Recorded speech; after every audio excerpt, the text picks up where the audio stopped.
જય માતાજી મિત્રો, જય દેવી પૂજક, જય રખા બાપા, જય શારભાઈમાં. આજે થોડીક વાત કરવી છે મિત્રો.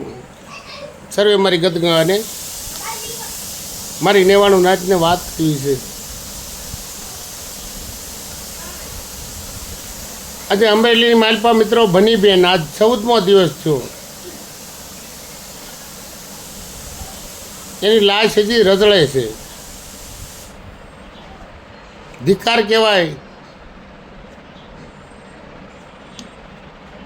આપણા સમાજનો, હું તો એમ ન કહું સમાજને ન કહેવાય, પણ હું એમ કહું ધિક્કાર કહેવાય આગેવાનોને. જોકે મારી પાસે તો ભણતર નથી, એક અનપઢ માણસ છો મિત્રો, પણ તો મારે એક વાત કરવી છે નાની એવી સમાજની માલપા.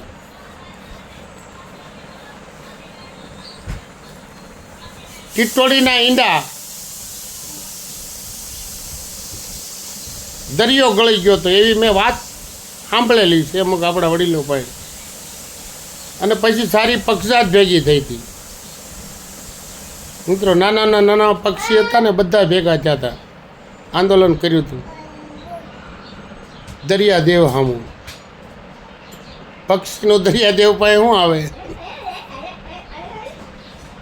પણ મિત્રો એક થાવ ને, એક થઈ આરાધ કરો ને,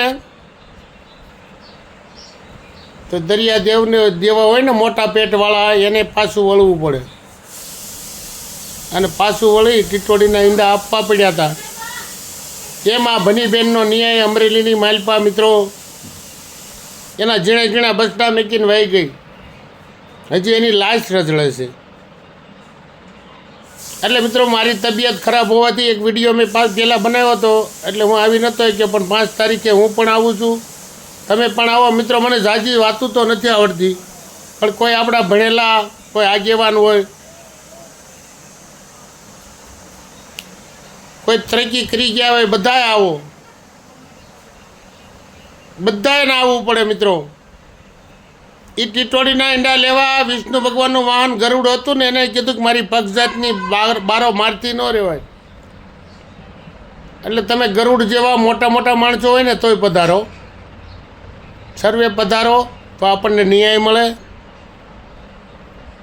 આ ટીટોડીના ઈંડા ગળી ગયા એટલે સર્વે પધારો. આવતી તારીખ 5 અમરેલી શાંતાબા હોસ્પિટલ. બહુ મહેનત કરી રહ્યા છે મિત્રો, આપણા યુવાન મિત્રો બહુ મહેનત કરી રહ્યા છે. પણ એકલાથી કાંઈ નહોતું, એક હાથે રામ જેવા અરે તાળી નથી પડી. એટલે સર્વે બધા ભેગા થાવ, બધા આવો. જય માતાજી, જય રખા દાદા. મને તો જાજી લાંબી વાતો નથી આવડતી વાલા, એટલે બધા પધારો. જય માતાજી.